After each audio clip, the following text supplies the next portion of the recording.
Salam sejahtera buat seluruh warga bangsa. Pasca tertangkapnya 5 orang di Sumatera Utara, yakni Kadis PUPR Sumut Topan Ginting beserta jajarannya itu, tentu masyarakat sedang menanti sampai di mana sebetulnya dan siapa-siapa saja yang terlibat di dalam permainan kotor dalam proyek-proyek ini. Nah, kita coba melihat sedikit ke belakang tentang siapa sebetulnya Topan Ginting ini dan kemudian apa kaitannya dengan Gubernur Sumatera Utara. Kalau kita melihat bahwa Gubernur Sumatera Utara Bobi Nasution itu ketika dia menjabat sebagai wali kota Medan, Topan Ginting ini juga adalah sebagai Kadis PUPR Kota Medan. Dan kemudian kita mendengar bahwa jabatan yang dimiliki oleh Topan Ginting ini merupakan jabatan-jabatan yang empuk untuk menghasilkan uang. Dan juga kita mendengar bahwa ini adalah orangnya Bobi Nasution. Karena lompatan jabatan itu pun terlalu cepat seperti itu, karena dia tadinya adalah seorang camat di Medan Tuntungan, lalu kemudian langsung diangkat sebagai Kadis PUPR. Dan akhirnya kita pun tahulah, akhirnya kita dalam artian pahamlah bagaimana cara kerja, cara bermain antara kontraktor kepada kepala dinas, kepada pejabat-pejabat di daerah itu, ya tentu itu sudah merupakan hal yang biasa dalam bermain untuk mendapatkan proyek, memberikan fee proyek. Jadi itu sudah menjadi pengetahuan umum di seluruh Indonesia. Nah, akan tetapi sekarang tentu kita penasaran karena sampai di mana? Itu pertanyaan itu sangat penting, sampai di mana dan apakah Topan Ginting ini akan berani membuka atau dia akan pasang badan yang katakanlah dengan cara menutupi seolah-olah bahwa permainan itu hanya terjadi di tingkatan mereka saja. Jadi kita tahu sendiri bahwa proyek yang didapatkan ini sebetulnya cukup besar. Nilai proyek itu sebesar 231 miliar, yaitu proyek pembangunan jalan di daerah Tapanuli Selatan. Kami persisnya kurang tahu, tapi di daerah Sipiongot seperti itu. Nah, 231 miliar tentu itu nilai yang cukup besar. Dan sangat umum juga kita dengar kalau fee proyek itu paling sedikit itu 10% yang harus disetorkan ke atas. Jadi kita bisa bayangkan kalau misalnya nilai proyek 231 miliar, paling tidak 23 miliar itu menjadi fee bagi pejabat. Nah, akan tetapi memang sangat disayangkan karena ternyata uang itu baru diberikan 230-an juta. Lalu kemudian mereka-mereka ini ditangkap. Tetapi waktu itu kami mendengarkan pemaparan dari KPK, kenapa mereka melakukan penangkapan begitu dini, meskipun fee proyek ini belum sepenuhnya mengalir ke orang-orang yang sudah di planning untuk mendapatkan fee ini. Nah, waktu itu alasan dari KPK adalah karena mereka sudah cukup mendapatkan informasi yang akurat tentang rencana pembagian uang ini dan kepada siapa-siapa saja uang ini akan dibagi.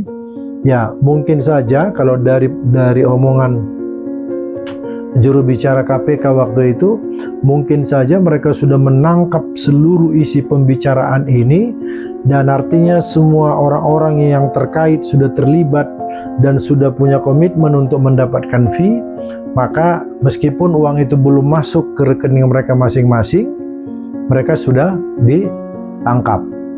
Dengan alasan waktu itu yang disampaikan oleh KPK adalah jangan sampai uang ini sudah kadung terbagi-bagi. Karena kalau sudah terlanjur uang itu dibagi-bagi, maka kerugian negara akan semakin banyak. Karena mungkin saja uang itu sudah dipakai, sudah dibelanjakan, dan seterusnya. Nah, dalam kaitan itu, ya kita merasa baik juga, bagus juga begitu. Tapi, nah kalau sekarang misalnya akhirnya KPK mendapati atau menghadapi kendala karena ternyata uang itu belum masuk ke rekening pejabat yang bersangkutan, katakanlah contohnya kepada orang nomor 1 di Sumatera Utara, belum ada uang itu masuk ke rekeningnya. Nah, apakah KPK akan berani melakukan penyidikan, pengusutan sampai ke sana? Karena terus terang, tidak ada rasanya proyek yang diberikan kepada kontraktor, yang mana kontraktor tidak memberikan fee proyek kepada pejabat. Nah, katakanlah misalnya dalam hal ini pejabatnya adalah Kadis PUPR, yaitu tersangka Topan Ginting. Nah, pertanyaannya lagi, apakah mungkin Topan Ginting hanya menikmati uang itu sendiri? Rasanya tidak mungkin. Pasti Topan Ginting akan membagikan itu kepada atasannya. Dan itu bukan menjadi itu sudah menjadi rahasia umum. Itu sudah menjadi pengetahuan umum. Makanya kalau dalam pemikiran kami, rasanya sulit memberantas korupsi di Indonesia ini. Karena hampir semua pejabat-pejabat yang tertangkap itu, baik wali kota, bupati, gubernur, itu semua modusnya adalah mendapatkan fee proyek, ya, macam-macam yang mereka bisa lakukan untuk mengkorupsi uang negara ini. Jadi sekali lagi, tentu akal sehat kita berbicara, apakah mungkin atasan dari Kadis PUPR tidak mendapatkan dana? Ya, kalau berkilas tentu bisa saja hak dari seseorang. Tapi maksud kami adalah jangan sampai KPK tidak berani menetapkan atau menerapkan hukum itu secara adil. Jangan-jangan apa yang dikhawatirkan masyarakat itu menjadi benar. Jangan-jangan karena masih ada penguasa-penguasa yang tertinggi di atas sekarang yang berpihak kepada gubernur ini, maka KPK tidak berani untuk menyidik sampai ke sana. Jadi tentu banyak spekulasi yang keluar dari pemikiran masyarakat. Tapi memang KPK sekali lagi tidak boleh main-main. KPK tidak boleh sepele dengan penegakan hukum ini. Karena apa? Karena sekarang ini masyarakat juga nggak begitu percaya lagi dengan KPK. Jadi KPK tidak perlu marah dan tidak perlu sakit hati. Karena sekarang justru kita melihat kejaksaan mulai lagi menunjukkan kinerjanya. Sekarang kalau kita melihat kejahatan-kejahatan besar itu sekarang justru kejaksaan yang mengungkap, Kejaksaan Agung, bukan KPK. Kami sendiri menjadi tidak mengerti. Padahal kenapa ada KPK? Karena dulu lembaga kepolisian dan kejaksaan ini telah diragukan integritasnya. Nah, memang akan tetapi terakhir-terakhir ini kita tidak melihat lagi adanya gebrakan dari KPK. Nah, itu juga memang karena disebabkan ulah oknum KPK juga. Nah, kembali ke persoalan korupsi-mengorupsi yang terjadi di Dinas PUPR Sumatera Utara ini, kami masyarakat mengharapkan agar sampai kepada pimpinan tertinggi yang kalau dengan bahasa yang disampaikan oleh juru bicara KPK waktu itu, mereka melakukan penangkapan secara dini karena menurut mereka sudah cukup bukti untuk menggulung komplotan kejahatan ini, maka sekarang jangan tanggung, jangan berhenti, dan jangan mengelak. Jangan mengelak nanti mengatakan bahwa belum ada uang masuk ke rekening si Anu.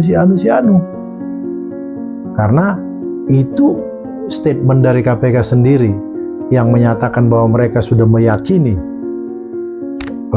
tindak pidana itu terjadi, sehingga mereka tidak perlu menunggu sampai uang itu, fee proyek itu yang puluhan miliar itu sampai harus mengalir dulu ke rekening masing-masing. Kan itu statement dari KPK sendiri. Jadi ayo tunjukkan keberanian dari KPK. Terima kasih.